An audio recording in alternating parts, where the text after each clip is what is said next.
NU sendiri sampai diacak-acak karena sejak dimasukinya di struktural NU, mulai dari ranting, MBC, sampai PCNU, PWNU, dan PBNU dimasuki oleh Habib-Habib. Nah ini ya perlu diingat, ketika NU sendiri banyak dimasuki atau disusupi oleh Habib-Habib, maka disitulah timbul masalah baru. Karena apa? Kiai-kiai sekarang kayak dicengkeram, tidak berani bersuara yang ada di struktural NU. Bahkan yang sangat miris sekali ya, kemarin ada yang namanya Habib Alwi Assegaf, itu bisa dicek di YouTube. Orangnya itu mengharamkan sholawat badar. Menurut jenengan ini namanya goblok apa kakek ani? Ya betul dah. Loh, ini mengharamkan sholawat badar, sholawat yang asli ulama Nusantara. Ini sudah merusak ajaran ulama Nusantara.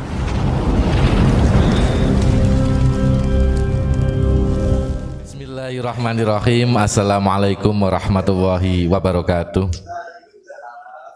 Bismi ajin hausamin wadarsamin bismi ajin sama hausabarhutin biwasilati Asy Muhammad Abdul Ghufran Al-Bandani radhiyallahu an.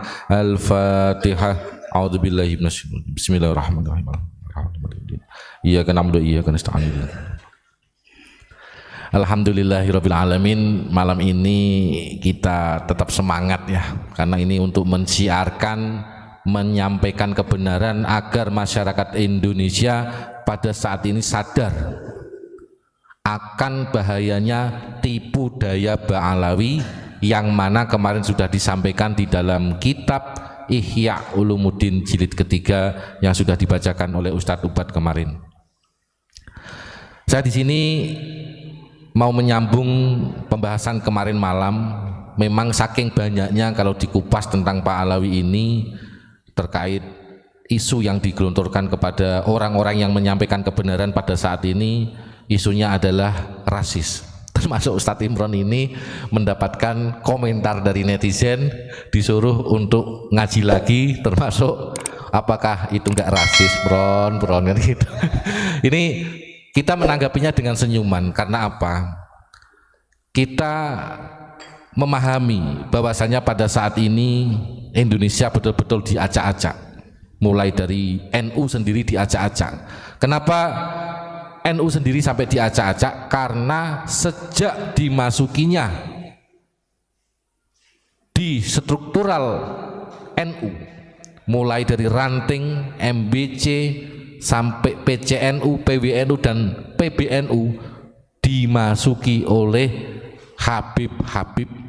Nah ini ya perlu diingat, ketika NU sendiri banyak dimasuki atau disusupi oleh Habib-Habib, maka disitulah timbul masalah baru.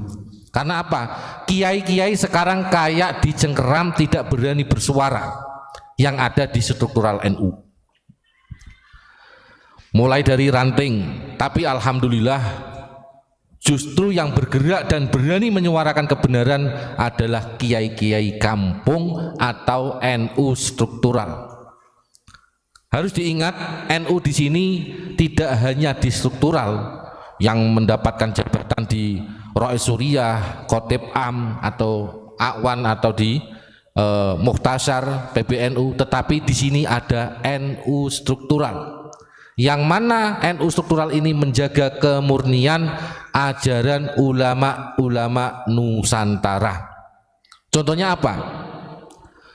Di desa-desa, kiai-kiai kampung, alhamdulillah masih banyak yang mengamalkan amaliyah dibaan, al-barzanji atau berjanjian kalau di desa. Tapi kalau yang sudah ke sana lagi, sekarang ganti, ada amaliyah diganti Rotipul Atos, ada Rotipul Haddad, ya kan, Simtud Duror dan seterusnya. Termasuk terbangan atau hadroh pun sekarang juga sudah banyak yang diganti. Makanya kemarin saya dengan tegas menyampaikan, mereka Habib-Habib ini, saya tegaskan ya, Habib-Habib ini termasuk di wilayah Jawa Tengah, karena saya asli Jawa Tengah, itu marak dengan bisnis solawatan. Bisnis solawatan di desa-desa. Kalau yang pemain baru, mohon maaf, tarifnya berapa? Atau bisarohnya bahasa santun yang halus itu bisaroh. Kalau bahasa kasarnya apa? Nek nanggapiku piro?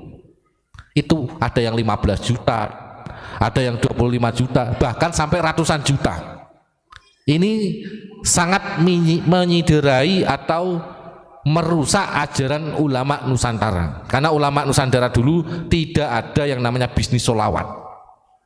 Ini ramai sekali. Dan bahkan yang sangat miris sekali ya, kemarin ada yang namanya Habib Alwi Assegaf, itu bisa dicek di YouTube. Orangnya itu mengharamkan sholawat badar. Menurut jenengan ini namanya goblok apa kakek ani? Ya betul tidak? Loh, ini mengharamkan sholawat badar, sholawat yang asli ulama Nusantara. Ini sudah merusak ajaran ulama Nusantara. Nah, makanya kita pada saat ini tidak usah takut ya menyampaikan kebenaran, dan alhamdulillah di Indonesia ini masih ada Pondok Pesantren Unik Nusantara Pancasila Malang yang mana tetap kekeh menjaga marwah pondok pesantren. Contohnya apa? Termasuk perjanjian masih berjalan, tibaan masih berjalan, ya kan? Terbangan masih berjalan. Jadi alhamdulillah Pondok Unik ini termasuk yang lain, mohon maaf, yang lain bayar dengan tarif masuk pondok itu berapa? Uang gedung sekian puluh juta sampai mahal sekali, nanti bisa dicicil 3 kali dan seterusnya. Uang pendaftaran berapa? SPP per bulan berapa? Inilah Pondok Unik punya peran di sini. Digratiskan secara keseluruhan santri-santri yang mondok di Pesantren Unik Nusantara Pancasila Malang. Ini tidak promosi, tetapi kewajiban saya untuk menyampaikan kebenaran bahwasanya ulama Nusantara tidak pernah mengajarkan jual beli Quran, hadis ataupun ilmu. Makanya logo Pondok Unik Nusantara Pancasila Malang yakni ada timbul Yasin. Coba lihat, jenengan sering membaca Yasin setiap hari. Ayat 21. Ittabi'u ma la yas'alukum ajra wa hum muhtadun. Ikutilah orang-orang yang tidak meminta upah, karena merekalah yang mendapatkan petunjuk hidayah langsung dari Allah Subhanahu wa taala. Ini sudah jelas di ayat Al-Qur'an. Pondok Unik tidak hanya membaca, tetapi betul-betul menjalankan isinya Al-Quran dan hadis yang diajarkan oleh ulama-ulama Nusantara. Kemarin ada yang mengatakan, wah kalau tidak ada Habib-Habib itu atau Ba'alawi, tidak orang Indonesia tes ya. Oh ya, mohon maaf. Kemarin ada yang menyampaikan seperti itu. Ini salah. Kita harus paham dan ingat sejarah ulama-ulama Nusantara. Ada Syekh Nawawi Al-Bantani. Kalau tidak diramekan dan disiarkan nama besar Syekh Nawawi Al-Bantani, setiap Abu Yama Maghfuran Al-Bantani syiar di setiap daerah, mungkin Syekh Nawawi Al-Bantani dilupakan. Tapi alhamdulillah barokahnya Abu Yama Maghfuran Al-Bantani mengangkat nama Syekh Nawawi Al-Bantani, yang mana beliau adalah guru sejati, guru ulama Nusantara. Coba jenengan sadari, entah pondok yang di Jember, di Banyuwangi, ini yang mulai dari Jawa Timur ya, sampai di Lirboyo, sampai di Jawa Tengah, sampai bahkan luar Jawa, tetap menginduknya nanti akan ke Syekh Nawawi Al-Bantani. Makanya ketika ulama-ulama Nusantara ditenggelamkan dan yang dimunculkan nama-nama Habib, kita sejatinya sudah dibodohi dan ditipu pada saat ini. Kita harus sadar bahwasanya ulama-ulama Nusantara lah yang selalu berani untuk menyampaikan kebenaran. Makanya kenapa ramai sekitar tahun 2010 sekian marak, termasuk makam-makam banyak yang dipalsukan atau diganti, karena mereka melihat bahwasanya ulama-ulama khos Nusantara sudah banyak yang meninggal. Ketika ulama-ulama khos di Indonesia ini masih hidup semua, mereka tidak akan ada yang berani. Justru kalau orang Jawa itu apa ya Pak? Demek-demek itu ngerayu, DP-DP, mendekati. Kalau bahasa halusnya itu politik salju. merayu, wah leluhur jenengan ini sangat hebat, leluhur jenengan ini luar biasa, wah. Nah disitulah kita terlena, akhirnya makam-makam leluhur yang dinilai pada saat ini orang-orang sudah lupa dengan leluhurnya, tidak tahu leluhurnya, tidak paham sanadnya, jenengan salah. Karena masih banyak dzurriyyah Wali Songo dan kerajaan yang memegang kekancingan, yang memegang sanad keilmuan, sanad guru, termasuk nasab silsilah. Cuma karena pada saat ini sudah keterlaluan, doktrin-doktrin mereka sudah keterlaluan.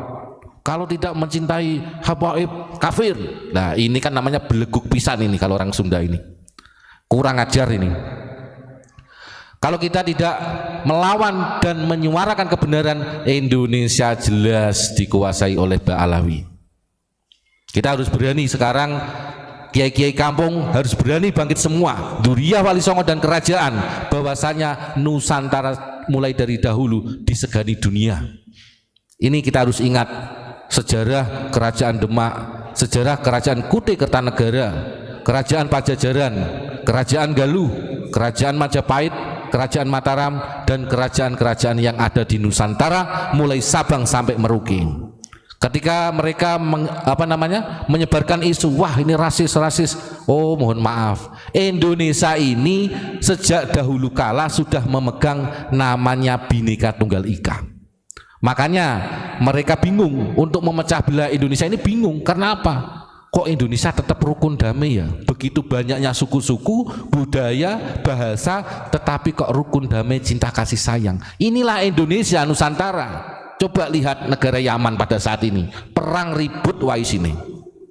Ya kan? Kalau Indonesia apa? Kita tetap ngopi bareng, tahlilan, sholawatan. Ini Nusantara Pak Imron. Sik Gus. Monggo Pak Imron. Jenengan ketika nyinggung masalah Yaman, ini yang mengaku leluhurnya Yaman. Yaman hari ini sedang diborbandir. Kenapa mereka kok nggak bantu negaranya yang sedang perang? Yang Palestina dibelain, Yaman kok nggak dibelain? Harusnya kan mereka eksodus kembali lagi ke negaranya untuk bela tanah airnya. Lawang leluhurnya aja eksodus karena perang, dia kabur ngungsi ke Indonesia. Itulah kenyataan. Monggo Gus. Terima kasih. Nah ini sudah kelihatan Pak Imron. Kelihatannya apa? Kemarin Palestina mereka mengajak, wah kita kibarkan bendera Palestina. Ini negara Indonesia bro, bukan negara Palestina. Ketika jenengan mengajak masyarakat Indonesia memprovokasi, wah ini kita bantu Palestina, sampai sorban keliling, bawa kardus di lampu merah, ya kan? Sampai katanya munajat doa bersama di Monas. Tapi yang dikibarkan oleh orang-orang tersebut atau golongan orang-orang itu saja. Mobilnya baru, ya kan? Mereka hidupnya mewah-mewah, tapi ngakunya cucu Nabi. Lah ini apa ini Pak Imron? Nah, ketika negara Yaman katanya leluhurmu, negara pada saat ini lagi ramai, kenapa kamu sekalian tidak pulang ke negara asalmu, ya kan? Di Yaman sana. Nah ini coba masyarakat Indonesia ditelaah dan sadar. Kita saat ini kalau orang itu dikibuli, diapusi oleh orang-orang tersebut. Gitu Pak Imron ya. Mungkin sementara itu dulu. Terima kasih. Wabillahi taufiq wal hidayah. Wassalamualaikum warahmatullahi wabarakatuh.